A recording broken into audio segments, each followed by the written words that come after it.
What would you do if you only had one day left in this world? Spend it with the people you love?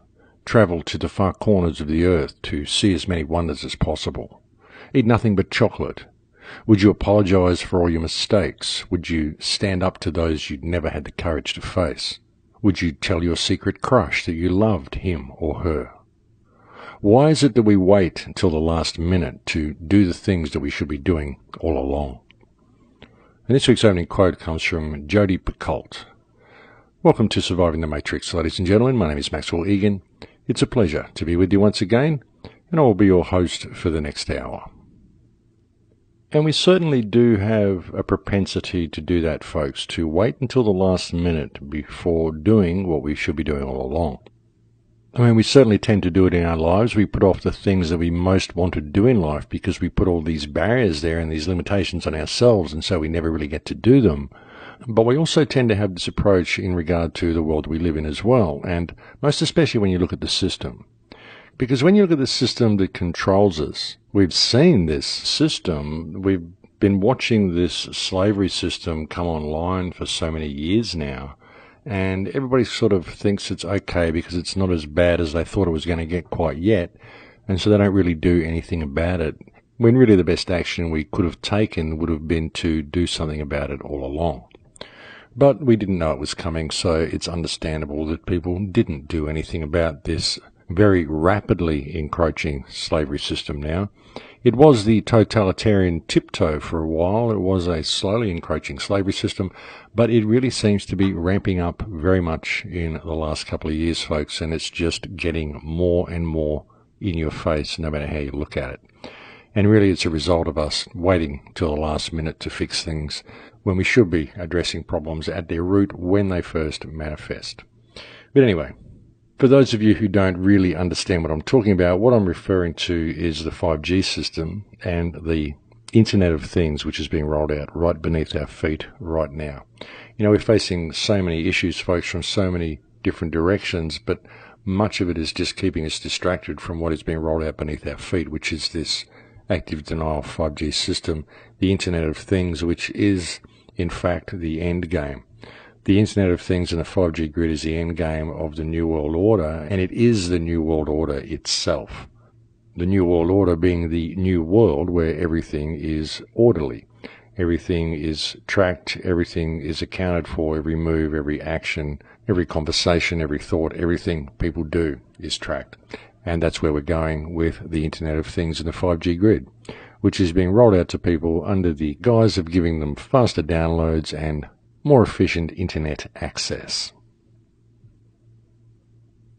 And it's really kind of important to put all this into perspective, folks, so that people can really see what it is exactly that we're dealing with here, because there's still so many people out there that want to point the finger at someone and have someone to blame and someone to go and arrest and someone to bring down and some government to depose or whatever.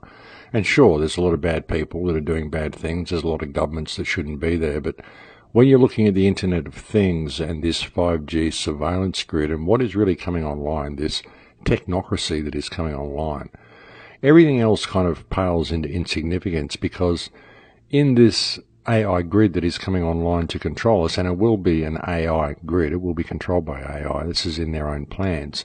Now, in this grid, there is no one you can really point the finger at, there's no government you can bring down, there's no one you can really say is the controlling hand at that point. All control leaves the hands of the people, and control gets handed over to the Internet itself. And that's what they're working towards, and it's in all their own documents. But looking at all this and looking at how it came about, a few shows ago I did an episode called Giving Life to Lucifer, when I went through the metaphorical biting of the apple and what happens when you go on this quest for knowledge and all that sort of stuff. What it leads to is the creation of the Internet, and what the Internet is leading to is automation of everything. That's what it's about. And there's different elements to it. And when you look at the surveillance grid itself and how this has come about, this has all come about due to the actions of what we would refer to as the shadow government. And the shadow government basically is, for all intensive purposes, a spy network that exists within all government that guides the directions that those governments take.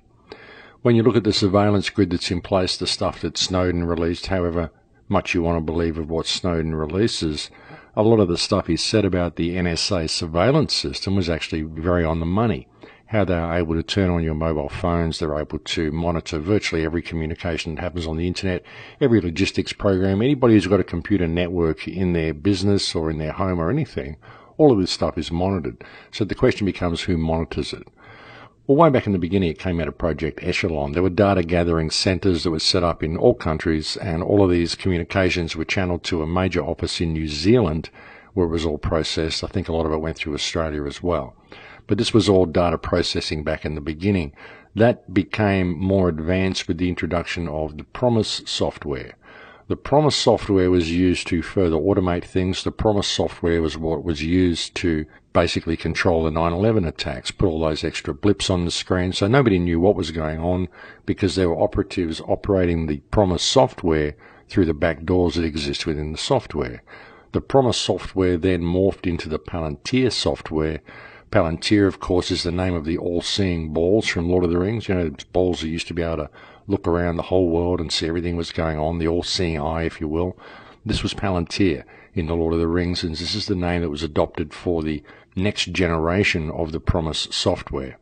The company that developed the Promise software, I believe, just went into liquidation and kind of disappeared, but the software itself continued and morphed into Palantir, and Palantir is now what is controlling the whole global surveillance system. Everything goes through Palantir. Palantir is also one of the major contributors to the DNC and Hillary Clinton, by the way. Now, all of this software, the Palantir software, and all of this surveillance grid was set up, of course, by, you guessed it, the State of Israel. Of course, that's who sets all of this stuff up, and this has been done through Operation Talpiot.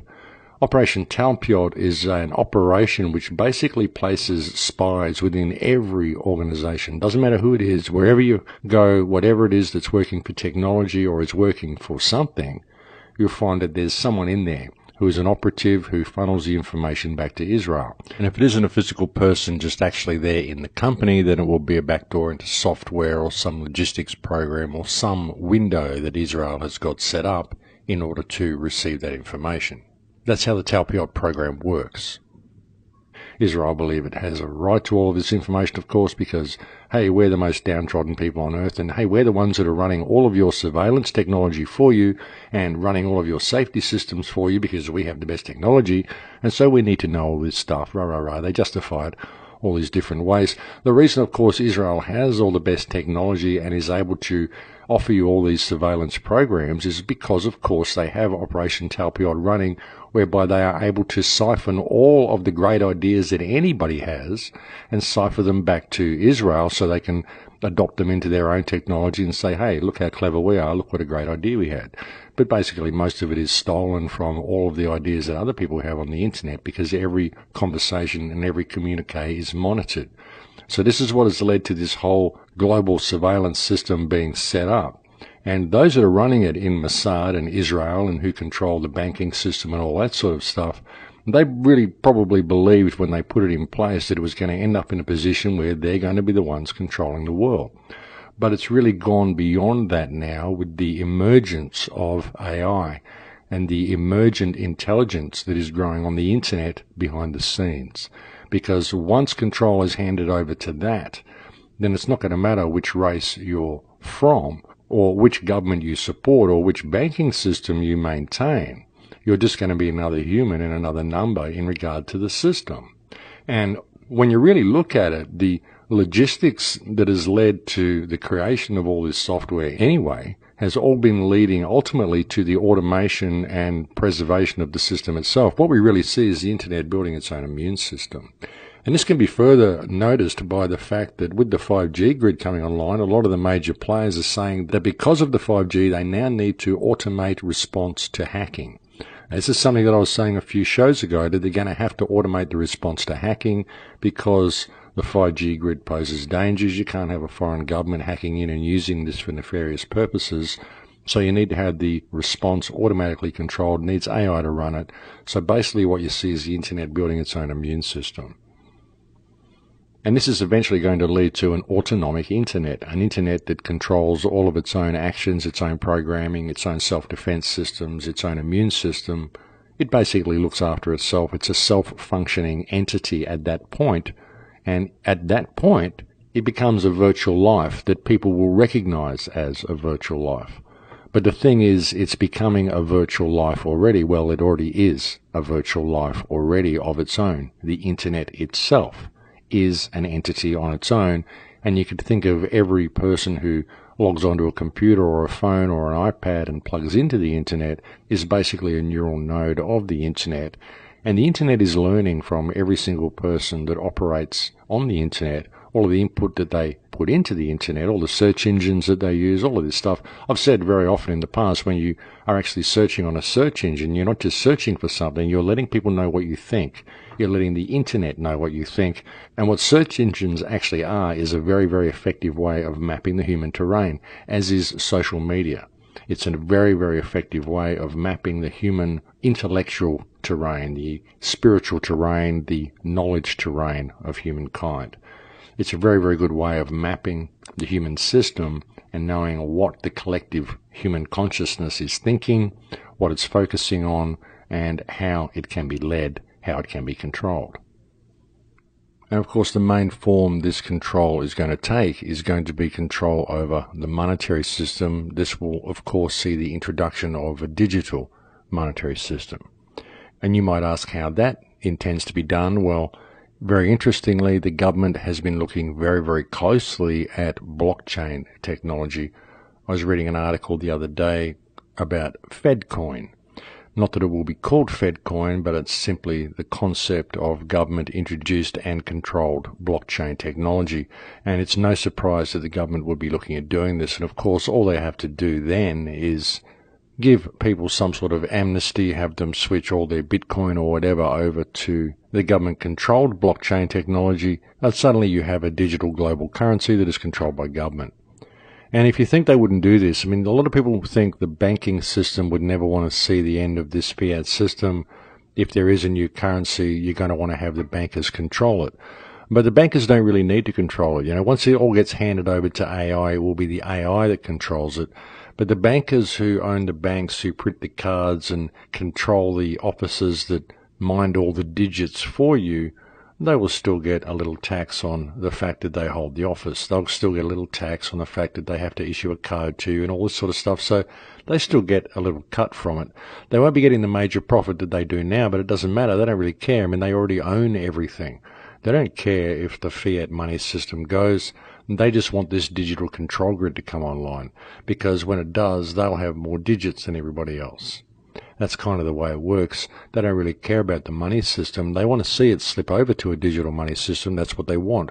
And that's really what Bitcoin has been leading to. You'll notice that the American government has also frozen the Bitcoin exchange. So the Bitcoins are still there. You just cannot exchange them. So basically you can't spend them on anything.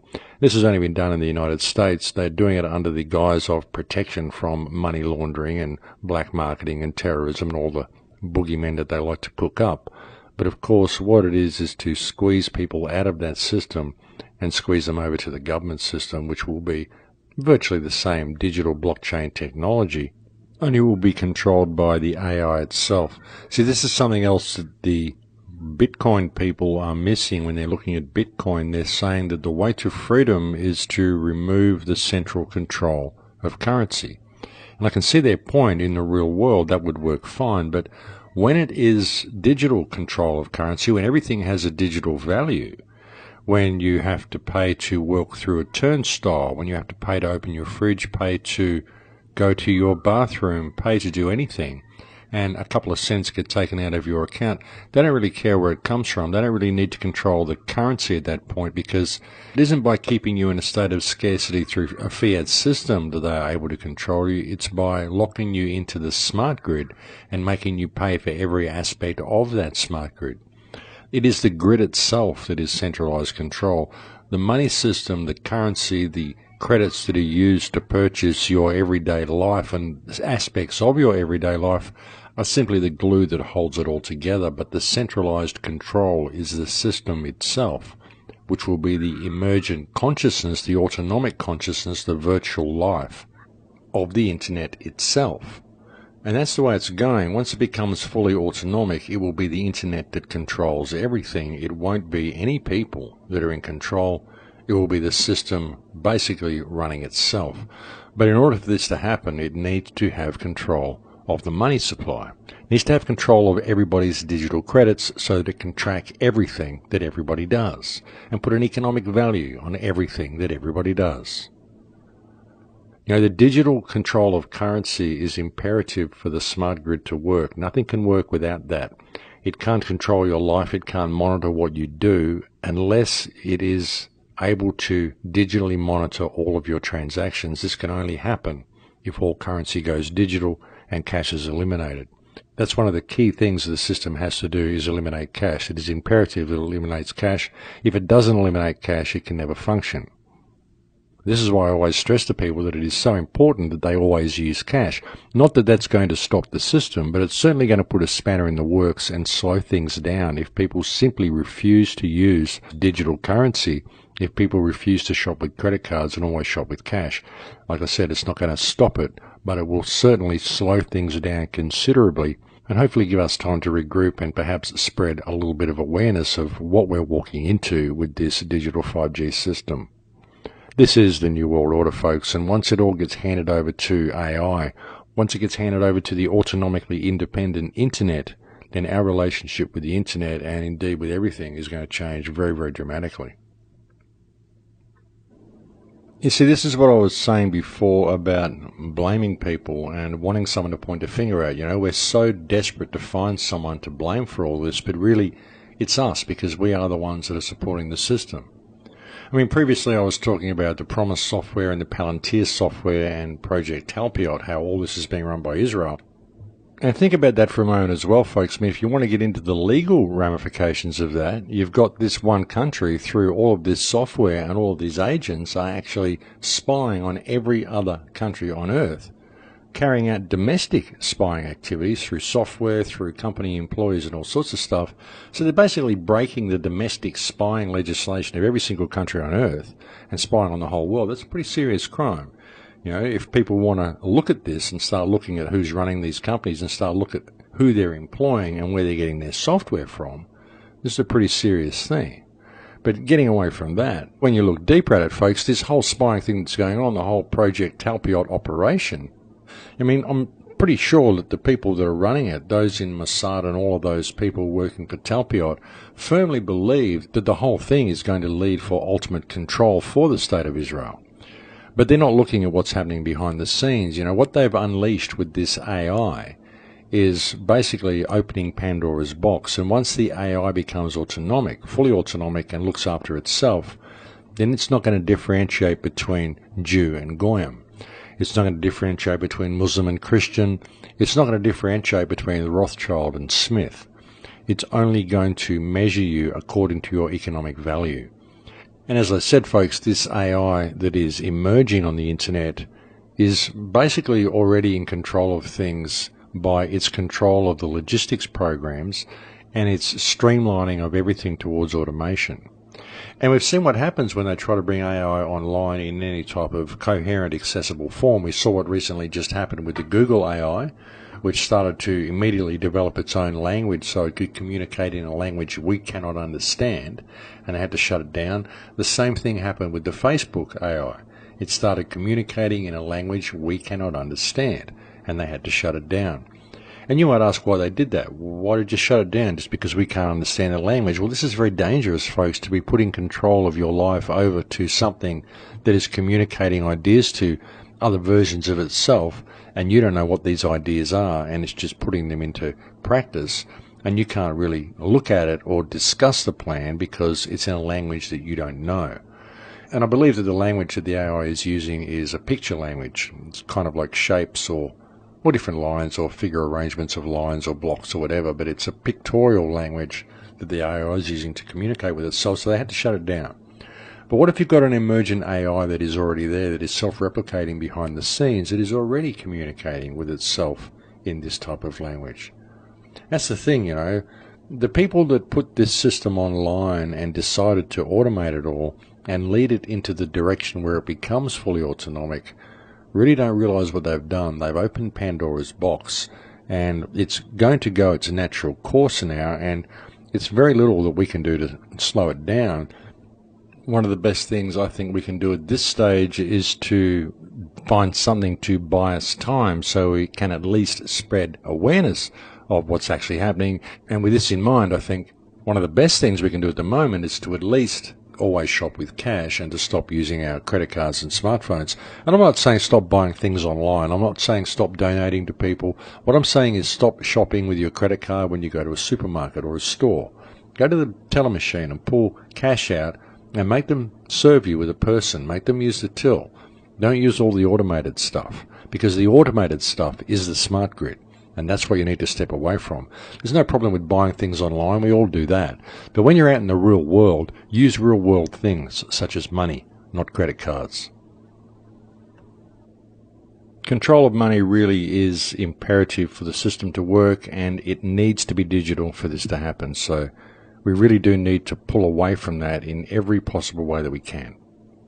But there's bigger pictures to look at with this as well. There really is a lot more going on than what people would probably see on the surface. Because really when you look at what's going on in the world, folks, it's all related. Everything is related.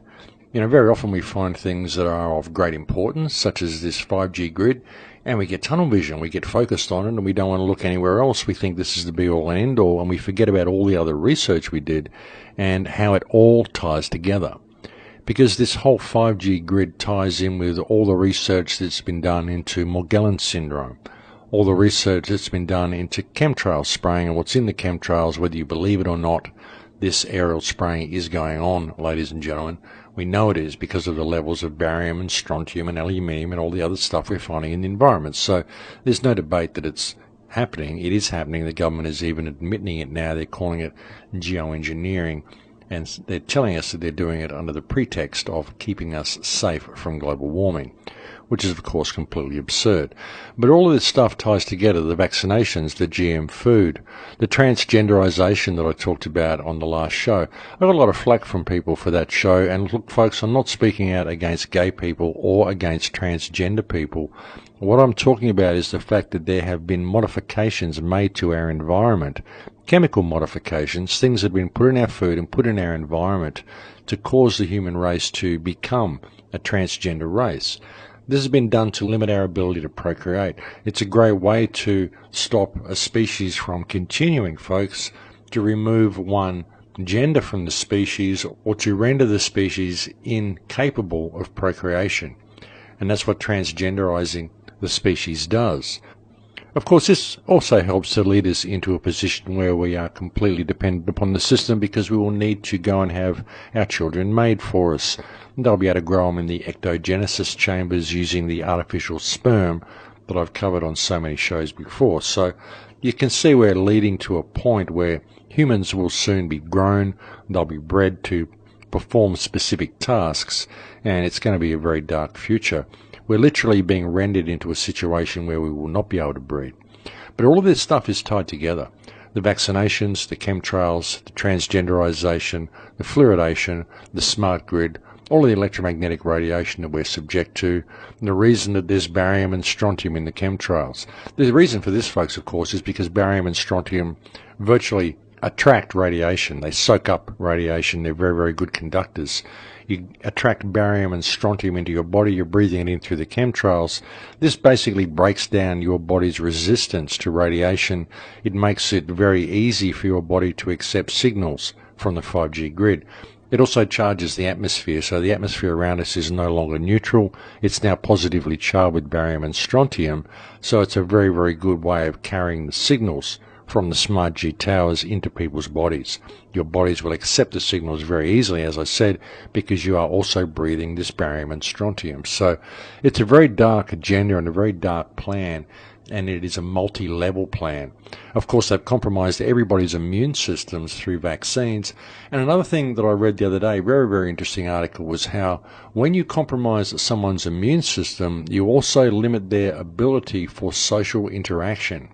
I found that to be a very, very interesting correlation that's been made. Some very interesting research, and shows another reason why they are so intent on compromising our immune systems, because everything they do compromises our immune systems, folks. This is certainly what the vaccine agenda is about. It's about compromising people's immune systems. This is certainly what the GM food is about, and a lot of the stuff that they feed you anyway that isn't GM, a lot of the stuff that you buy in supermarkets, well, virtually all of it, virtually anything you buy in a packet, folks, and not much of it is really that edible. And all of this is done for a reason, and that reason is to compromise our immune systems. And I never would have thought that it also compromises our ability for social interaction, but this is now being proven to be true. So it actually makes a great deal of sense that they would be doing this. And it also shows a very, very significant knowledge of the human body, the human physiological system, the human makeup, the human biological system, and also the human mental system. The way we function, the way we process things. A lot of the stuff they do to us actually fascinates me, how much study must have gone into human beings for them to know exactly how to hit us in the right places the way they do. And it's interesting, folks, because you could look at it and say, well, it's the result of things such as the Tavistock Institute and the Rockefeller Association and all the research that they've done. Now, this stuff's been going on for hundreds and hundreds of years, so you've got to wonder where the knowledge came from. Personally, I think a lot of it is very ancient, very esoteric knowledge that has been hidden from us. I think this control grid has been going on for a very long time. They're just rediscovering the technology that they had of old, and they're reconstructing systems that may well have existed here previously. I certainly don't think we are the first civilization to rise up on this earth. I think there have been a number of civilizations. I can find at least 5 civilizations that have risen up on this earth in different times, and each one of them has been destroyed suddenly for no apparent reason that we can find. I think it's very possible that all of them left technology behind, and much of what we see the controlling hand attempt to do is to recover and put back into practice some of this technology. But folks, I think we've reached break time here, so I better leave it there for now, and we're going to have a break. Thank you for joining me on the air today. It's always a pleasure to have your company, and I'll speak to you again in a few minutes. Thanks for listening. Welcome back to the show, ladies and gentlemen. Yes, so I know there's going to be a few people question me on the stance that I just laid out on Israel and their control of the surveillance system, and saying, hey, look, don't worry about it for the moment because there's a higher agenda. And there's going to be people that say, oh, there's Max telling us not to look at Israel, which is completely ridiculous, folks, because anybody who knows me knows that I have spoken out very much about the state of Israel. It's an absolute abomination, and it is greatly responsible for this whole surveillance system coming online. But at the moment, there is a high harmonic, because even those who put this surveillance system in place, I don't even think they realized what they were doing, because what they have done is they have opened Pandora's box. And at the moment, these people are not who I'm concerned about. What I'm concerned about is what is rising above them, which is AI, which should be a concern for everybody. This is what I mean, folks. I mean, the stealing of technology and the monitoring of mobile phones, the stealing of people's emails, the reading of it, the monitoring of people's chats, all of this is very bad. And all of the surveillance grid that Israel has put in place is very bad, and they should face charges for that. But behind that, looming behind that, is this growing AI grid. All these people that are involved in all these programs, Palantir, the Promise Software, all these people should be arrested, absolutely. But even if they were, it's not going to stop the grid from coming online. You could go out and you could arrest every member of every government. You could go and arrest the Rothschilds. You could go and arrest all the bankers. You could arrest everybody involved in the war of terror. You could arrest the Clinton Foundation, put them all out of business, and it's not going to stop the AI grid. It's not going to stop the technology. It's not going to stop people's lust for technology. And that is the grid itself. That is the smart grid. That is the problem that we're facing, and people simply aren't looking at it because they're in such need of pointing the finger at somebody else. They want someone to blame. They really believe that if we have some mass arrest of all these people, it's going to stop the system coming online. But it's not. Pandora's box has already been opened, and it can only be stopped from coming online by we the people refusing to participate in the system. It's only we the people who can stop it, because this smart grid isn't being driven by any real political agenda anymore.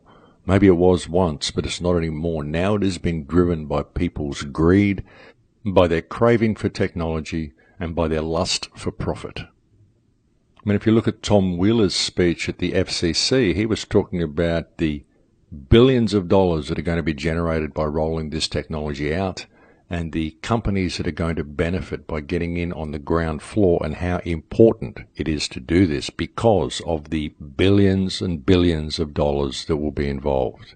So that's the carrot that's driving it. That's what's motivating people into pushing this out, because they can see the massive profits that are going to be available for all the companies that get in on the ground floor. But it's going to be short term, because eventually they are going to be squeezed out as well. Because behind it all is the AI.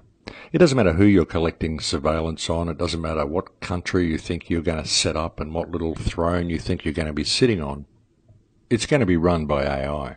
All of this is going to be run by AI. And we've already seen what happens with the AI. When you start giving it any type of autonomic powers or giving it any type of control, it starts developing its own language and doing things that we can't control. And we've seen both the AIs that have come out recently do this. The Google AI and the Facebook AI both immediately started developing their own language. But the problem is that people are assuming that these AI that have been shown to us are the only ones that are available, the only ones that are out there, that are learning like this and that are doing these things and that are developing these languages. But this is simply not true, because I've discovered, other friends have discovered, as I mentioned a few shows ago, that there is major bot activity happening around the DNS root servers of these self-replicating, self-learning bots that have no doubt developed this own language amongst themselves already. And it is very likely that it is these bots that are infecting and influencing the logistics programs that we are all running, that are in fact leading the entire world into automation and ultimately towards the internet gaining full autonomic control of itself. And if you're a programmer out there, it seems very sane to do this, because if you're putting this big complicated system together, obviously you want it to be able to look after itself. So you're going to automate the response to hacking, automate the response to virus control. You just want everything to run smoothly, and you think you're doing the right thing, and it makes perfect sense for things to happen this way. But when you realize that this is all based on economics, the entire system that's been put in place to run our lives is going to be based on an economic model. And so you need to look at that, folks, because what will that type of mentality lead to? We're creating a consciousness that is basing its view of human value on their economic worth. Essentially what we're creating is a fully functional system that is going to control every aspect of our lives, which actually thinks like a corporation and puts profits as the bottom line. And what is a corporation, ladies and gentlemen? There's actually a documentary out there made many years ago called The Corporation. I suggest you go and look at it. You'll find a link to it on my recommended viewing section on my homepage on thecrowhouse.com. And what it does is it basically puts a corporation on the couch and psychoanalyzes it, and the conclusion is that a corporation is a psychopath. So what we are doing is we are creating a huge psychopath to control every aspect of our lives, and then we are handing it the keys and locking ourselves out. Think about it, folks. We're creating a virtual life with a corporate mentality, and we are giving it the keys to our existence.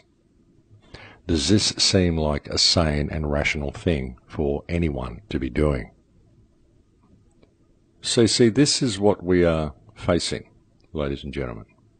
We are in an extremely dangerous position. We are facing a clear and present danger. This is why it doesn't matter now who put the surveillance grid in place. It doesn't matter who did what. It doesn't matter who wrote what program, or who tried to control who, or who started what war, or who did whatever. It doesn't matter at the moment, because there is a higher harmonic. There is a common foe that humanity is now confronted with. And all mankind is facing this foe. Now, how many people have said in the past, wouldn't it be good if there was a common foe that we're all facing, an alien invasion or something that would bring us together and force us to unite as a people? And always we look at it externally, but that foe is now here, folks. It's knocking at the back door. It is right in front of our faces. It is the autonomic intelligence, the emergent life that is now coming into being on the internet. The problem is that people just can't see things clearly. They just don't look at the internet that way. They can't see it how it could possibly be anything bad. They don't see it as anything conscious. They just see it as something that connects them to everything they want to be connected to. They don't realize how it's being rolled out and how it is moving to enslave them. And sure, there's people that are doing it behind the scenes. They have their plans. They have nefarious plans. They want to track you. They want their surveillance. All these bad people in government doing all these bad things. Yes, this agenda is there. Yes, these people are doing these things, and they think they are going to be in control. But as I said, they don't realize what they've done, because what they've done is open Pandora's box, and they are about to hand control over to AI, and they foolishly believe that they are actually going to be able to control this AI. But they're not. Their hubris is going to be what jumps up and hits them in the face eventually, and it's going to put them into the same barrel as everybody else. They're not going to be sitting on top of the pile once the AI comes online. All humanity will be put into the same basket. But even so, even though they've done all of these bad things, and we want to get angry with someone and point the finger at someone and have some lynch mobs in the streets or whatever, I mean, it's not going to solve anything, folks. Even if we do that, it is not going to solve anything. What we need to do is realize what this system is, and realize that we are the ones that are holding it up. You know, it's our lust for technology, the dopamine fix that we get every time we click on an icon on our iPhone. It's our addiction to technology. Everybody walks around the street looking at their scrying mirrors. That's all they do. You get on a bus or public transport or go to an airport or go anywhere. Nobody's talking to each other. They're all sitting there looking at their mobile phones. It's ridiculous. That's the problem, folks, and that's what's leading us into this system. The mobile phones, the credit cards. We have to step away from the automation and buy ourselves some time and wake people up to the fact of what is being rolled out and what this 5G grid is actually capable of. Now, I've done a great deal of talks on recent shows about the dangers of this system, about the health dangers and what it's really going to be doing to our environment, what it's going to be doing to the human immune system, the capabilities of it for weaponization, all of this sort of stuff. There's actually a link I've put on my website now. If you go to thecrowhouse.com onto my homepage, there's a little video that I made a few weeks ago called 5G, the Elephant in the Living Room. Just below that is a link to a website entitled 5G Resources to Share with Parents and Schools. And it's a very, very good resource, folks. It's got a lot of stuff you can print out, letterbox drops, just flyers, pamphlets you can hand out to people, stuff you can send to your local representatives, stuff that you can give to your local school, your local doctors, just people that you know, especially people who are in any position of control of children. Please give them this information and let them know what is coming with this 5G grid, and start taking action in your local community to stop it being rolled out. Any action you can find. And of course, the most effective action to begin with is raising public awareness of what we're facing. But really, there's a deeper agenda to all this as well. And I've been looking at some very, very bizarre stuff lately. I really have, as you probably noticed from the last 5 or 6 radio shows that I've been doing.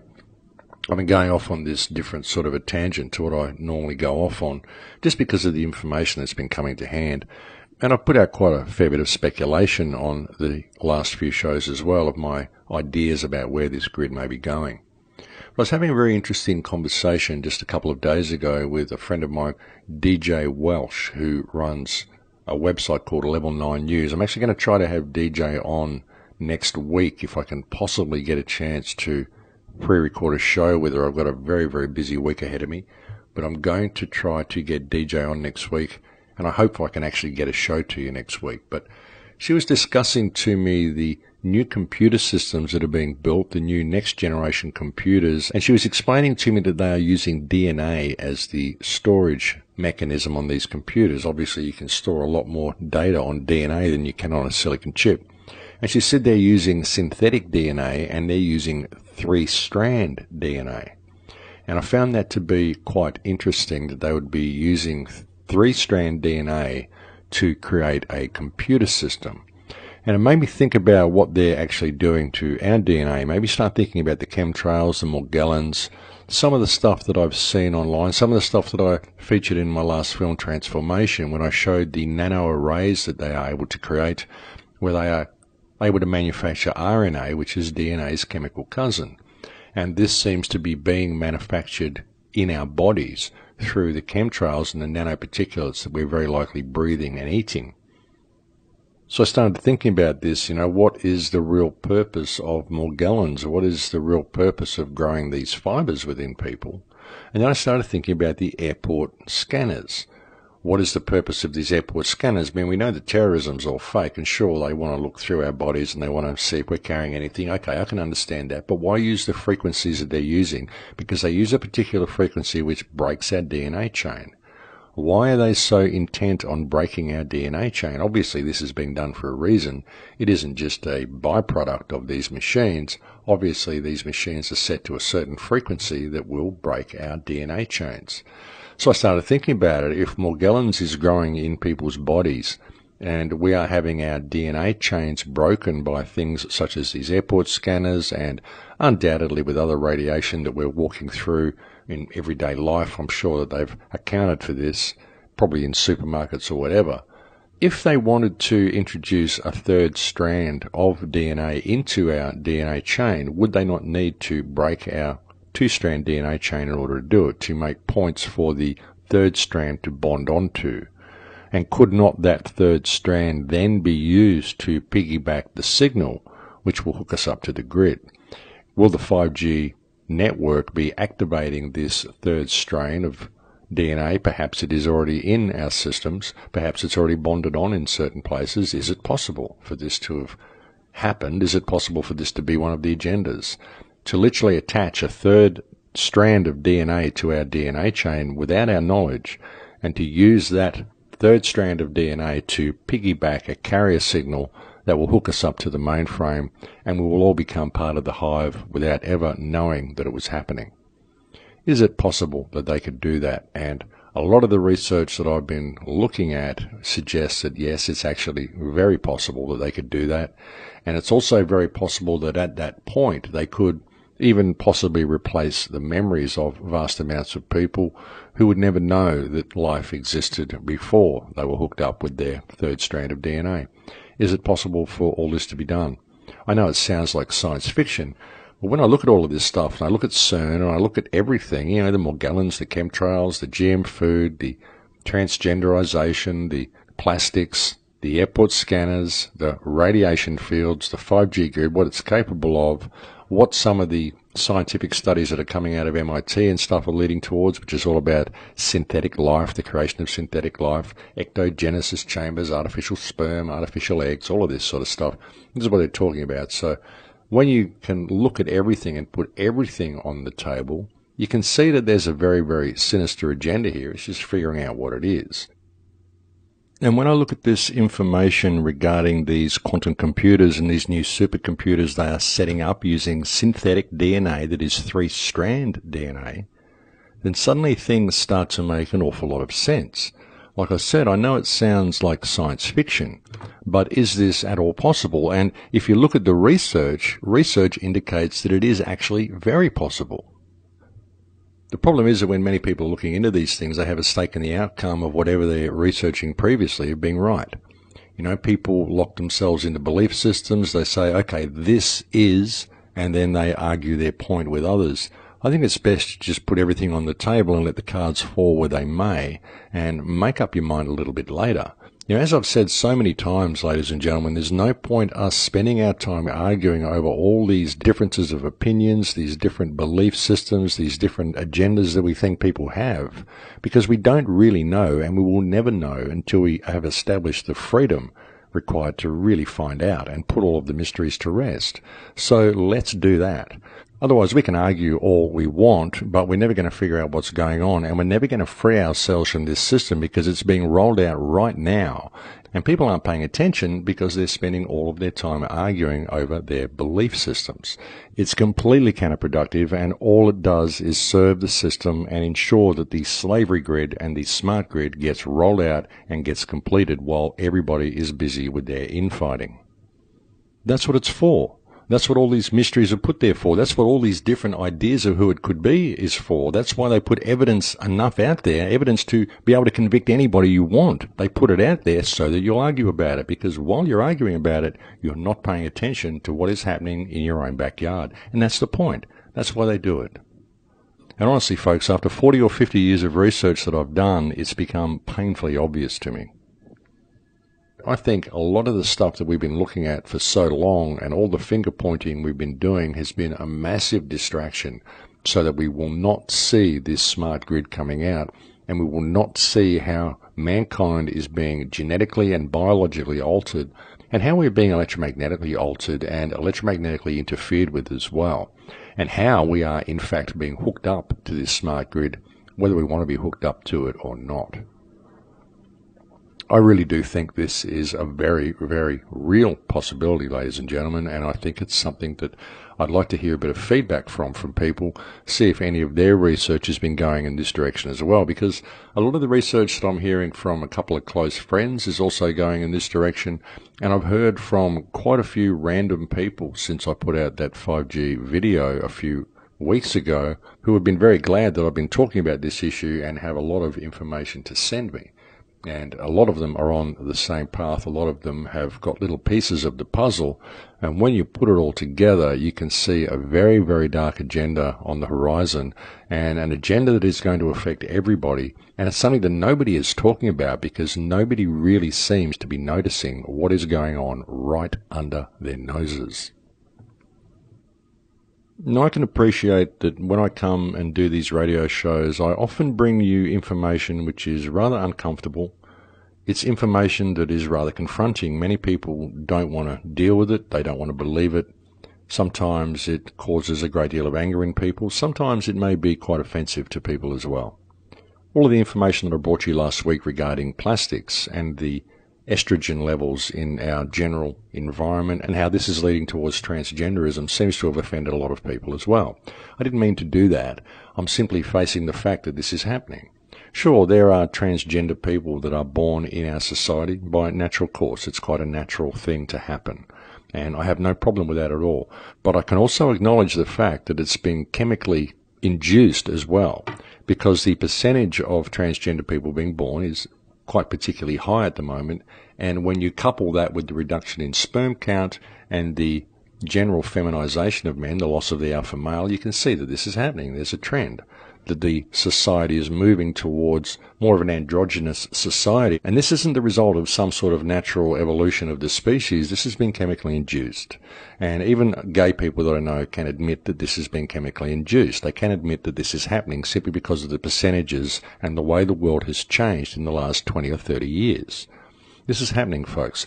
And I think I may have offended a few writers last week as well with a comment that I made about people setting themselves up as writers and gurus and thinking that they're going to be able to change the world in the light of what is coming. I was actually thinking of one person in particular when I made that comment, but I don't like naming people on air, and no, I'm not discouraging people to write. I think it's very necessary that people write, and I'm not saying people should not be bringing information to others. That is not what I meant at all, and I was not referring to anybody that you might think I was referring to. It was actually to one person in particular, and I apologize to anybody that I may have offended with that statement. But what I'm trying to say to people here, ladies and gentlemen, is that we have a clear and present danger. We've all been fooled. We've all been kept distracted for so many years. And there's so many issues that do need healing. You know, all of the things that we're facing and all of the protests that we're mounting, all of the movements that we've mounted, all the work that we've done to try to save the people in Palestine, try to save the people in Gaza, save the people of Yemen, the people in Syria, the people in Iraq, the people in Somalia, so many people, the people in our own countries who are suffering at the hands of our own governments in a different way. The people in the Middle East may be suffering, but nonetheless we are all suffering under the yoke of our own governments. Indeed, the entire world is suffering under the yoke of these people. But these people are about to lose control as well, because the wheels that they have now set into motion are going to result in this AI system, this fully autonomic, emergent life coming online and taking control of our daily comings and goings. It's all going to be achieved through this smart grid and by the eradication of cash. It's so important for the governments and for this system that cash is eradicated. The governments at the moment, they're doing it out of greed. Of course they are. They're doing it because they want to control everybody. They want to know what everybody's thinking. They want to be able to tax every single cent they can get out of every transaction. They want to finally have tabs on everybody. And they think that they're finally going to be in this kingpin position, checkmate for the human race, when they have set themselves up and exalted themselves to a point where they've got tabs on everybody. They think that it's going to work and they're going to be in control at that point. But they're not. They're being used by the system itself. They're being used by this emergent intelligence that has been brought about by those who do worship such things, those who do want to bring this Lucifer force into the world, those who do want to see humanity enslaved. Many of these people probably anthropomorphize Lucifer as well. They probably envision themselves as sitting at the feet of his throne, harvesting all the virgins that they want. They don't realize what the Lucifer system is. They don't realize what the smart grid will do. They do not realize that the fully autonomic emergent life that they are handing the keys to our reality to does not care about them any more than it cares about any other human being. And that's why it's no point for us out here, the little people, the people who are facing all this on the ground. It's no point for us to be attacking those whom we perceive to be the controllers, because those controllers are not in control. Those controllers are going to lose control as much as anybody else. They're just in that position now because they're being used to bring this system online, but the system does not care about them any more than it cares about you. So it's no point you focusing your attention there. What you need to focus your attention on is what you are carrying around in your hand, what you are pulling out of your wallet and using to run your life with, the technology that you are addicted to, and the technology that is going to lead you to your ultimate enslavement if you do not pay attention to what these conveniences are actually doing to your life. These things are not smart for you. They are not convenient for your life. They're not convenient for you to learn the skills of life. They are only convenient for the system to take those skills away from you and to enslave you to the system. And that's what we're facing, ladies and gentlemen. And it's a very clear and very present danger. And I don't like coming onto these shows and bringing you negative information. I always like to keep things empowering, and I like to be able to look at this stuff and see the silver lining. And even in looking at all of this, there is a silver lining because, as I've said before, the internet has given us all the information we need to change the direction we're going should we choose to put this information into action. Should we choose to take control of our lives and take responsibility for ourselves, we can actually change the direction that we're going. But if we don't, if we simply allow it to continue, and we continue to point the finger at this guy and point the finger at that guy and blame them all for what they did, well, we're just barking at cars and chasing traffic. We're not doing anything of significance or value at all. We're not finding a way out of this. All we're doing is pointing the finger at somebody else and blaming them for what they did. But it doesn't matter what anybody did, folks, not at this point. It doesn't matter what they did. It matters what we do as a collective to get ourselves out of this position. And the first step is to develop some respect and some unity for each other, allow people to think differently and get some focus, and then spread the correct information to people. Spread information to people, stuff that they can identify with in their own lives, stuff that concerns them, stuff they can see on the ground around them, and alert them to the clear and present danger that they're in, and the fact that they actually have the ability to turn this around if they choose to participate. That's all it will really take, ladies and gentlemen, is participation by the people. But people have to take control of their own lives. They have to realize that no one is going to stop this if they continue to support it, and they continue to participate in it, and they continue to comply with this system. Non-compliance, folks, is the only way we can turn this around. Non-compliance and support for each other on the ground and online and in every aspect of our lives, because it doesn't matter what you believe, we face a common foe. People are so busy arguing over their different points. But ladies and gentlemen, there is a train coming. And if people do not stop arguing over the shape of the tracks, pretty soon it's going to hit them head on. There will be no warning, it will be sudden, and they will have no one to blame but themselves. It's time to pay attention, and it's time to look up and step off the tracks. But that is it for me, ladies and gentlemen. I've completely run out of time. Thank you for joining me on the air today. Thank you to all those who support the website. Thank you to all those who make contributions to the Patreon account. I could not continue this show or continue this work were it not for you people. So thank you very much for the support that you give me. I look forward to speaking to you again next week. Please take very good care until then, ladies and gentlemen. In Lakesh, my friends. In Lakesh.